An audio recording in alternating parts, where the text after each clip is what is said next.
Namo tassa bhagavato arahato samma sambuddhassa. Namo tassa bhagavato arahato samma sambuddhassa.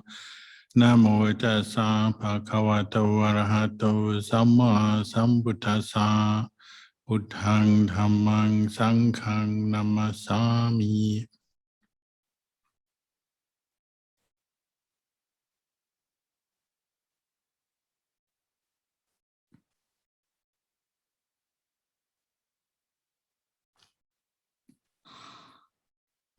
One of the ways that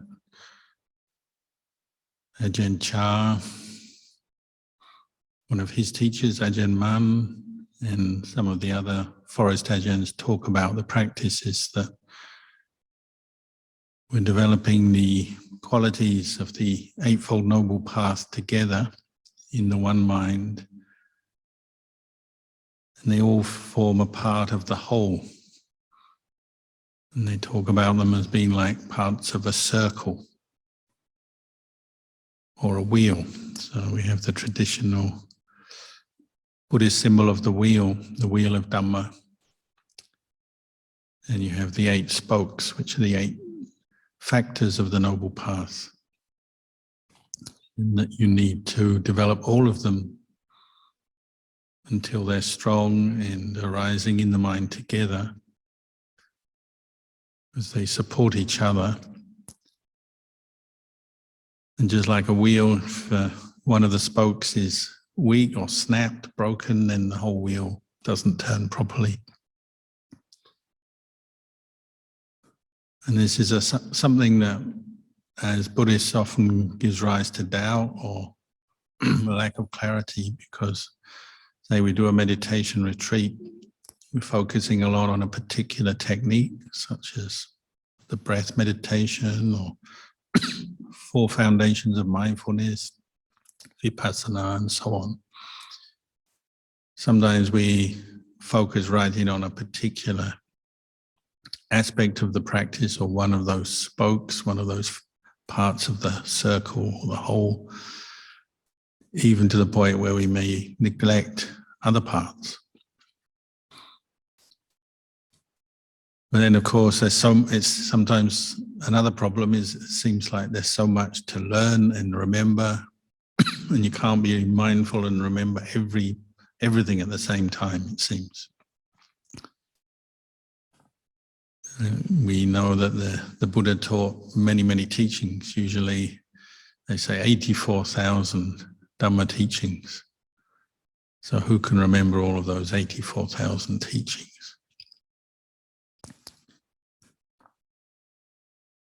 One way Ajahn Chah would help people through this kind of dilemma is encourage them to practice mindfulness and clear comprehension, develop these qualities kind of at the center of the wheel or the center of the practice. It doesn't mean to say to neglect any other aspect, but to see the leading role these qualities have in our practice that link the mind and all the 8 factors of the path together. The people would say, well, how do you practice mindfulness? Our life is busy. We do many activities throughout our day. How can you maintain mindfulness? You can't always be mindful of the word Buddha or the breath, because you have to think and decide things and do different things. So he would say, well, whenever you're aware that you've lost your mindfulness or you want to regain your mindfulness, just pause and ask yourself, what am I doing right now? And then answer yourself. You can even verbalize it. So what am I doing now? I am giving a Dhamma talk, or I'm listening to a Dhamma talk.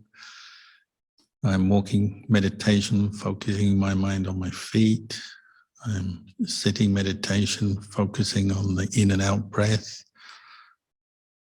I'm talking to someone and I'm aware of listening to what they're saying or formulating the words that I want to say is part of the conversation.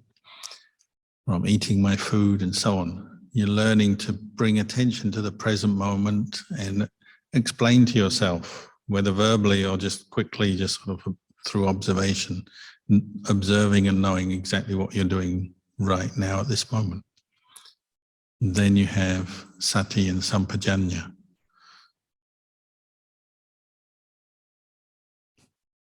So the Buddha said they're like the chief minister in the government. The chief minister is the center. Nowadays we call it the prime minister. It's the center of the government, and they have to have awareness of all the other aspects of government, justice, finance, defense, foreign policy, education, etc.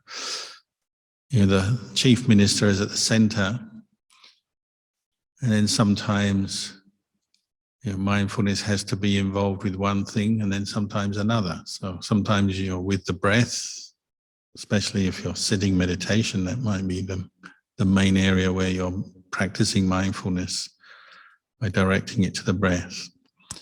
But at other times, you may need to be mindful of walking, your posture, your activity, eating, bathing, talking, printing at a computer, whatever it may be. So you have to be able to adapt your mindfulness to different tasks, different postures, different activities. And that doesn't mean to say in the way of an agitated mind, constantly jumping from one object to another, one thing to another.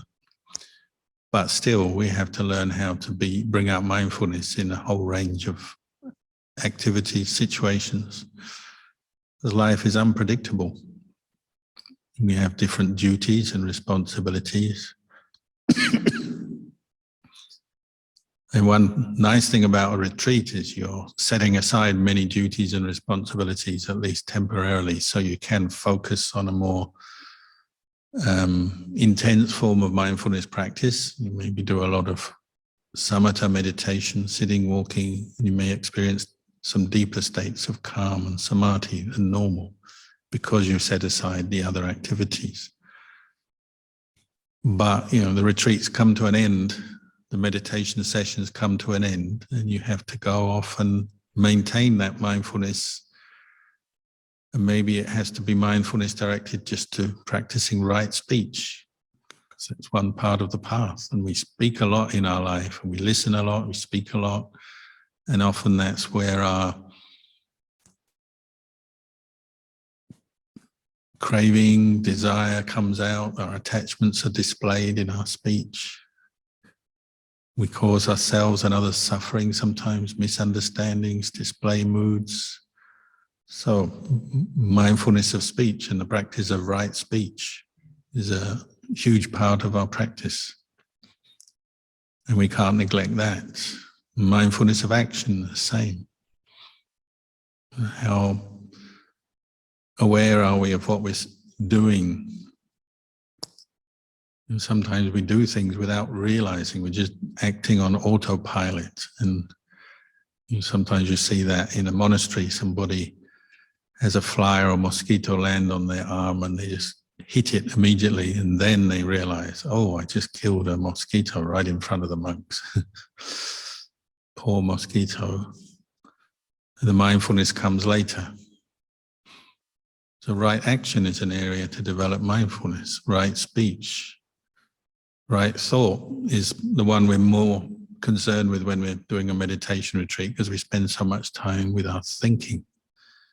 And we get upset when we have too many angry thoughts or regrets or desires bothering us.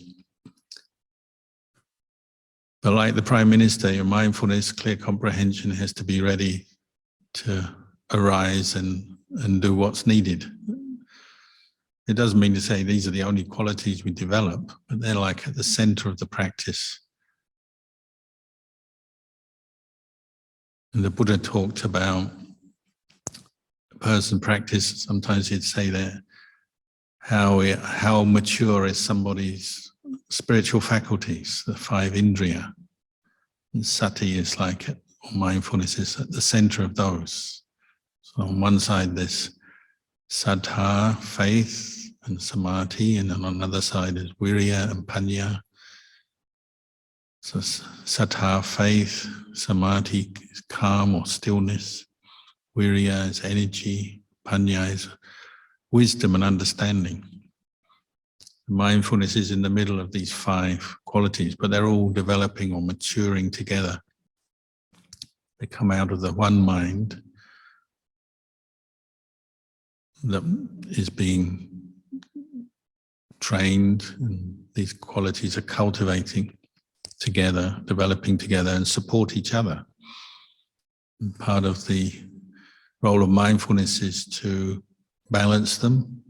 Sometimes we get lost, or we stray from the path, or we get lost in one thing or another.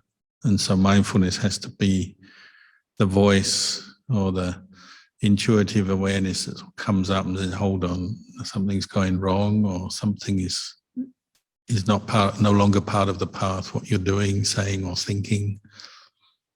So mindfulness is still there at the center, but we can use these other qualities or focus on developing these other qualities at the same time. Someone was saying earlier how nowadays there's a danger with technology. We have computers and phones where we can spend all our day scrolling, and even if you're interested solely in Dhamma and you're scrolling Dhamma talks, Dhamma teachings, websites, YouTube for Dhamma, which sounds correct, sounds good, but we also need a refined mindfulness to be aware of how much we're just scrolling, whether the intention is simply for distraction, or are we scrolling with mindfulness with purpose? And one of the aspects of clear comprehension is gives purpose to what we're doing. So you may be looking for a particular teacher or teaching, which can be good, but sometimes you're just scrolling because you've got nothing else better to do, and there's no real purpose to what you're doing. And we can get very distracted, lost, not very aware of ourselves, our mind, what we're doing, just scrolling, even scrolling Dhamma websites and Dhamma teachers.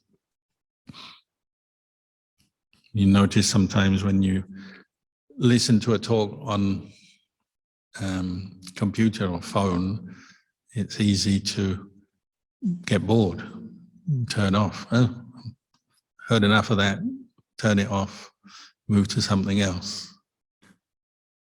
Another quality that also comes up with these 5 indriya is patience, endurance, learning to be patient with the mind that jumps and moves from desire to desire, even when listening to Dhamma.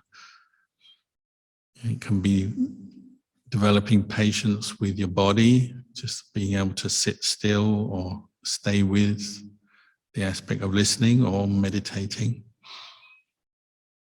Patience with your mind that throws up a mood out of nowhere and become irritated or bored with a talk. So if we're scrolling, we just turn it off, move to something else. So sati sambhajanya, mindfulness, clear comprehension, is constantly engaged at the center of our practice. Whether we're talking, doing something, meditating, sitting, walking meditation, eating, going to bed at night, waking up in the morning, it's always there to be developed, to give us some purpose to what we're doing. And sometimes we have to be strong and ask ourselves, what am I doing right now? How conducive is this to developing the eightfold path for the end of suffering, or am I going completely in the wrong direction? Falling off the path into the ditch by the side of the path is one way. One teacher used to say, in Thailand, you have these paths between the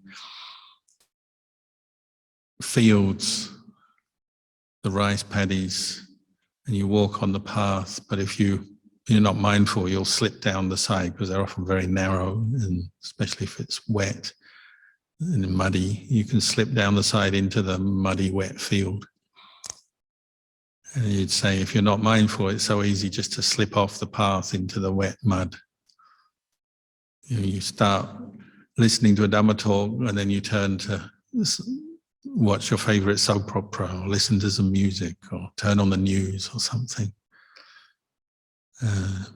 There's always something else we can do, and that's one of the dangers of the level of material comfort and development we have in the world now. Is that there's more choice, more distraction, more opportunity to absorb our attention in things that are not conducive to the path. So we have to keep coming back to developing mindfulness, asking the question, what am I doing now? Is this conducive to the practice? And this is one way you develop discipline, partly patience, partly mindfulness, and also some wisdom. That ability to reflect and review what you're doing. It's one of the practices we do maybe at the end of the day. You review how you've practiced through the day. What you said, what you did. How skillful was the speech, the action? How did you spend your time? Can you even remember how you spend your time from hour to hour through a day? Can you remember what you were saying in different conversations? How true it was, how wholesome, skillful it was, or how unskillful it was? And best of all is to be mindful as you speak, as you act. But that's not always possible, so at least get in the habit of reviewing things. Say at the end of the day, before you go to bed, review your day, how you practiced. At the beginning of the day, you can set your mind up again to practice the path as you go to work or study or spend your time. That's why we often begin the day by paying respect to the Buddha, reciting some reflections, do some meditation before we go out and do other things, because you're setting your mind up with mindfulness at that time. And we all know how easy it is for mindfulness to slip away, and we get lost into old habits of thinking, speaking, acting. Nevertheless, we have to try, don't we? We have to put effort into our practice.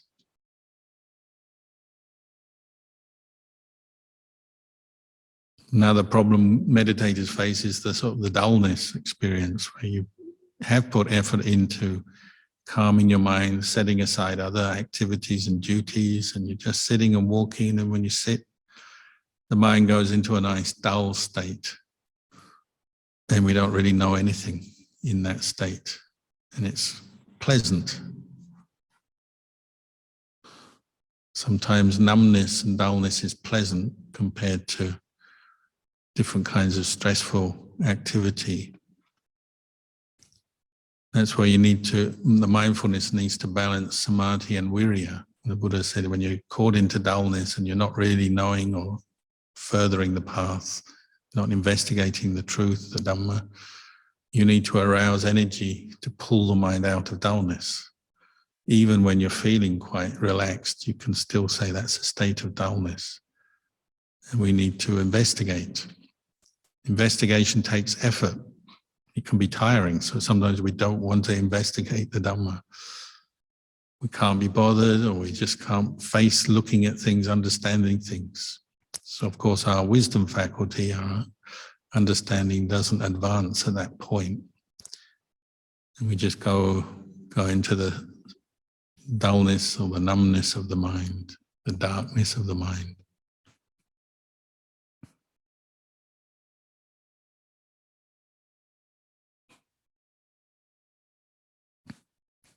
All these 5 faculties, sattha, panya, samadhi, virya, sati, they're all part of the same mind.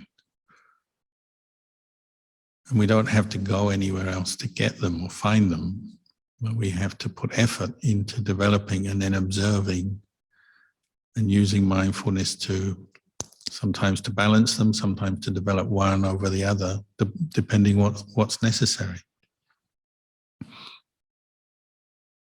Sometimes the faith faculty, sattha, is limited because we stray and we get caught up into some new technique or new teacher or new teaching that seems to be something that might solve our problems. Maybe it seems to be like that special teaching that will work for us to calm the mind down, give us some insight. So off we go. And then later we find it didn't really work. And we have to be able to reflect on the things we're applying in our practice, what we are learning, what we hear, what we're practicing. And sometimes people say all kinds of funny things. They say, oh, you don't need samadhi, you just need mindfulness, or you don't need to worry about sila, it will take care of itself. Just contemplate the impermanence of things and you'll see the real truth. All kinds of different opinions and views come into the practice, and in the short term often they sound correct, sound good, but we also have to have that ability to review what we're doing and how it's actually affecting our mind. The longer you practice, you realize, well, sila is important. You need to be able to practice restraint, moderation in your actions, your speech. Otherwise we end up too confused, full of regrets, too mentally agitated. We see that when we meditate. If you practice meditation, if you have been caught into strong emotions, anger, lust, desire, and it's been coming out in your speech and actions, then when you come to meditate, it all comes up, doesn't it? It's very hard to establish mindfulness because we haven't been practicing mindfulness with our speech and our actions.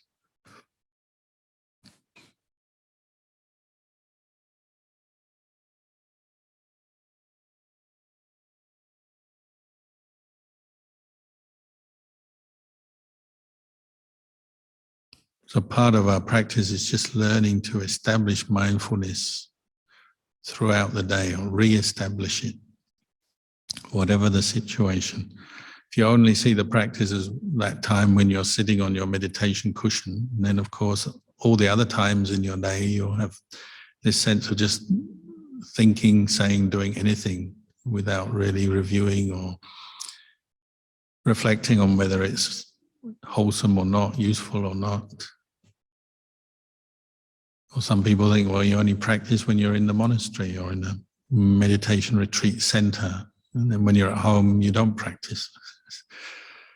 Or we have the excuses, oh, it's so hard to practice at home, it's too busy and too much happening and no one else is practicing. But you're still there when you're at home or at work in these places that maybe aren't that conducive to the practice, but still you're there, your mind is aware, you're absorbing information through your senses, you're interacting with other people. So we also have to practice. Often we say in daily life when we're practicing, and it's hard to have the right conditions for the practice. At work, it's not like a meditation retreat. People say and do all kinds of things. They have different values, different standards of behavior. We have to rely on a lot of wisdom. Reflect on the Dhamma, and maybe simply understand somebody else's behavior, which is not conducive to the Dhamma, not very peaceful, maybe it's harmful in some way. That's their behavior. It's not your behavior. And you have to be able to reflect like that. What other people say and do may be directly harmful to us or harmful to someone else around us. It's not pleasant, it's not nice to see or hear. But at the same time, you have to be able to reflect, this is their behavior, not mine. We can't always choose our companions in life. Family members, work colleagues, some of them are practicing the Dhamma, many of them are not. So we also have to learn how to practice when we're with people who are not practicing. That's why the Buddha said, come back to developing a lot of patience, metta, but also just reflect on yourself, on your own karma, your own actions. and take responsibility for them, even if other people are not being very responsible or doing things that are very harmful and unskillful. You have to come back to yourself, don't you? Because that's the one thing you can be aware of and know and change. Very difficult to change other people.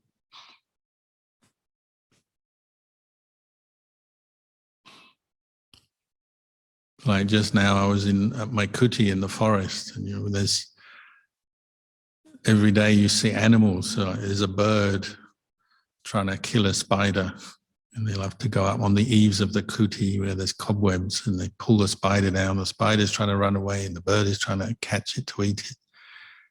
Nothing you can do. So you just reflect, well, this is the karma of the bird and the spider. It's ugly, it's not nice, but it's just life, isn't it? That's going on all over the world, every moment of every day. People are hurting each other. Animals are hurting each other. You don't want it, you don't encourage it, but it happens. So what do? You have to withdraw to yourself and reflect on your own behavior. Do I still do that? You may not kill spiders, or maybe you do, I don't know.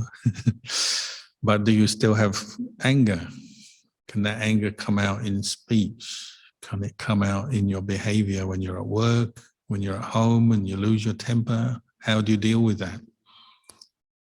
This is also part of the practice. And often our defilements come out strongly when we think we're in a place where we're not practicing, so then it's like we're off guard. So probably most likely is at home, because even at work you're careful, aren't you? Because you don't want to lose your job, you don't want to get in trouble with anyone, so you're a bit more careful. The place we're most off guard is at home. So a lot of the most unwholesome human behavior happens in the home.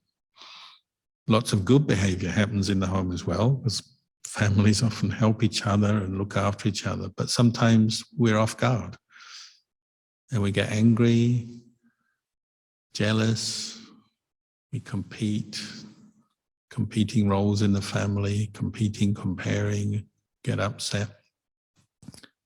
So that would be a good place to start introducing mindfulness, in your daily life.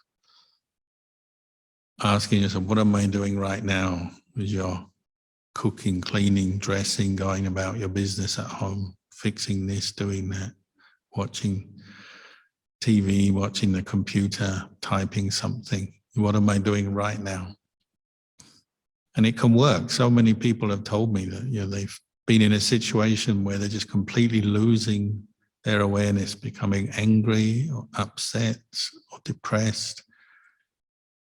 But then they remember the Dhamma. Something comes up. Maybe it's because they've practiced before, maybe because they've done a retreat like this. And then it comes up again, the mindfulness at the moment that helps them. It's like that couple that came here and they were doing meditation in the monastery, and then they're driving home along the highway and already hadn't even reached home, already started arguing about something or other.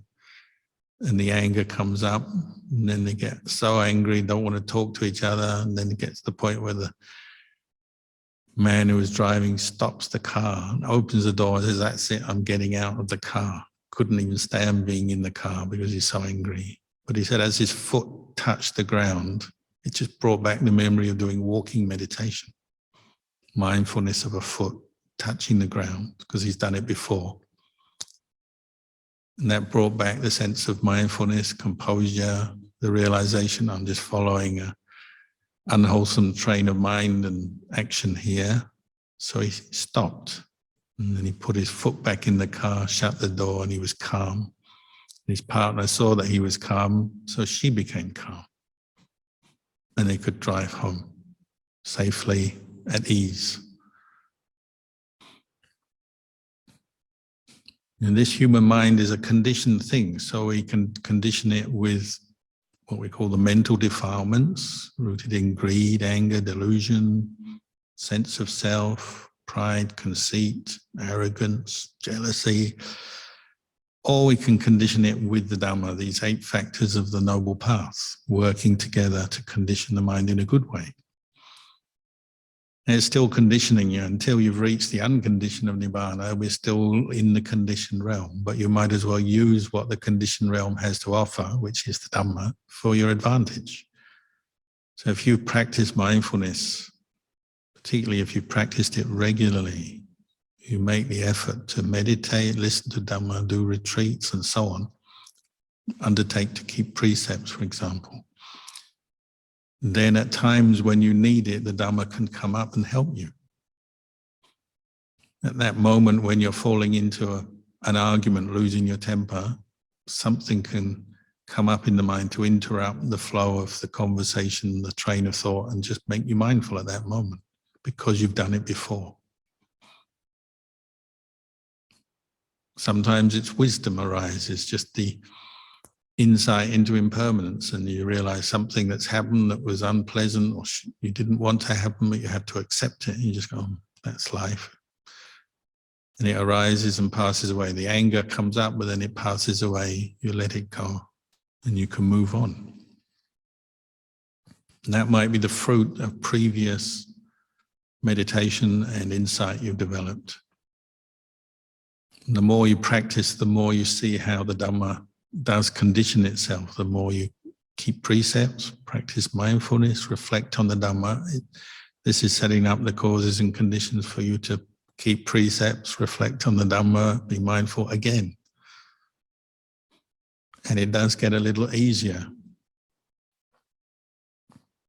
Doesn't stop the unpredictability of life. So of course, you never know what's around the next corner. We don't know what our health will bring us, how long our good health will last. We have anxiety about our health, money matters, relationships, the people we love, all kinds of things that we get anxious about, worry about, get upset about, fear, and we don't know what's coming because we can't control the world. But more and more, if you practice the Dhamma, you come back to developing these 8 factors in your heart to protect the mind in the midst of all these different experiences. And you realize you're number one, maintain your mindfulness, whatever the situation. Because once you're mindful, then your wisdom faculty, your intelligence can work better. Once you're mindful, you can be more self-controlled, your speech, your actions.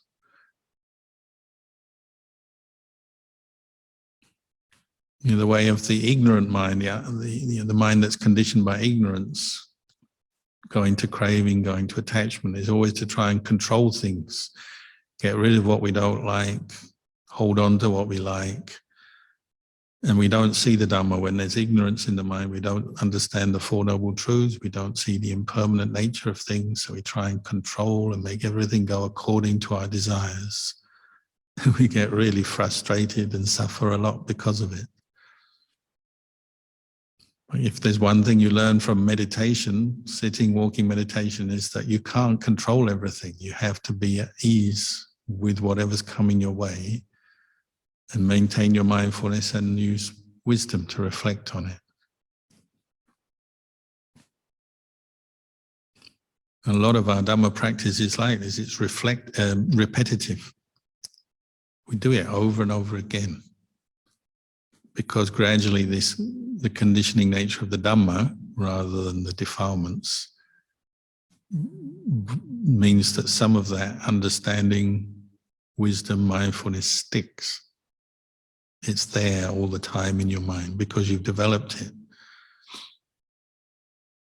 Ajahn Chah used to say, the ripe mango comes from the green mango, which comes from the flower. A mango tree or an apple tree in Australia, we have apples. It starts as blossom, flower, then you get a tiny apple or a tiny mango, then a bigger one, and it's still hard, but then it gradually ripens, becomes soft, large, juicy. And the practice is just the same. If you keep conditioning the mind in the right way, then all these qualities are developing together. The mind ripens or matures so it can cope with the difficulties of life. No one can control the world to the point where they have only get pleasant experiences, only have people speaking nicely to them, only have good health, pleasurable feelings coming up, always getting more and more pleasure and material wealth and so on, getting good reputation all the time. Nobody gets that. Even the most kind of powerful president or emperor or king, they can't control the world that much. They still have to face aging, sickness, people who don't like them, people opposed to them, people with different opinions to them, losing their wealth. Wealth goes up and down, reputation goes up and down. That's actually the way of, the ignorant mind assumes that having all those things will bring absolute happiness. They can't, because they're impermanent. The mind of Dhamma, developing mindfulness, insight into impermanence, setting you up to see and understand and accept the way things are. To see through the mind of desire, ignorance, desire, attachment. Not to believe it, to question it, to be skeptical about your own desires and attachments. And some people, they think about this more and they say, oh, well, isn't the practice of Dhamma another attachment? You're attaching to the precepts, you're attaching to your meditation object, you're attaching to vipassana. Well, yes, you are in the beginning. You have no choice. You've got to attach to something because your mind is still a conditioned thing. It's only the arahants are completely unattached. So we can't just jump to this state of unattachment just like that. You have to attach in the beginning, but you attach to those things that will help you go beyond attachment. You have to accept that. So we attach to Buddha, Dhamma, Sangha, Sila, Samadhi, Panya, mindfulness, wisdom, these qualities to the practice and to repetitive practice. So even as we practice, well, because we are attaching, there'll be a little bit of delusion there. So sometimes we get bored with it, fed up with it, annoyed with ourselves, annoyed with the practice. Some people even get annoyed with the Buddha. Why did the Buddha teach this? Especially when you have to face difficult things like forgiving someone when you're angry, or renunciation when you just want to indulge. Then we start looking for someone to blame because our kilesas, our craving and attachment doesn't like it.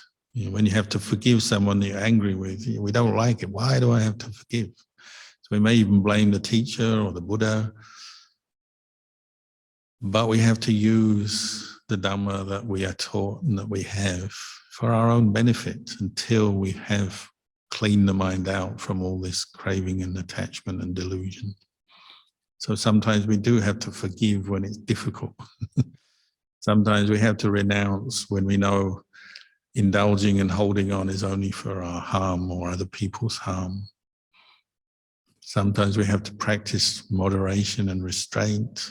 Sometimes we have to be mindful when the mind just wants to blank out, indulge in a fantasy.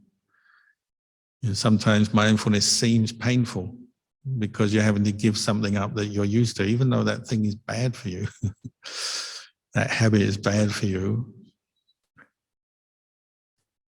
Mindfulness seems painful when you pull your mind back to the Dhamma, to the present moment, letting go of something that you would rather indulge in. Meditation can be painful, can't it? Sitting still for a while brings up pain, so you have to contemplate that, the attachment to the sense of self maybe that forms around pain, attachment to feelings that you would rather not have to experience. So I say in a monastery like this, sometimes it's too cold, too hot, too wet, boring, don't have enough distraction. So some of the experiences we have to be mindful of are unpleasant and painful.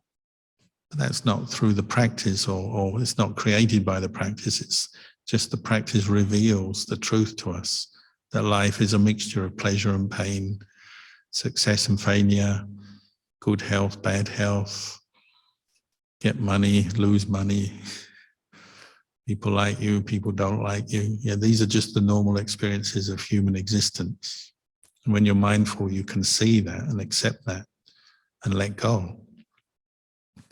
When we can't, then we keep following desire, hoping for that one bit of pleasure that will satisfy us and make the mind go quiet. And it never quite happens. Back to the mobile phone, you're scrolling again, trying to find something that interests you, holds your attention, scroll, scroll, scroll, end up spending a whole hour just scrolling, doing nothing. No more mindful than before, probably less mindful than before, more confused than before.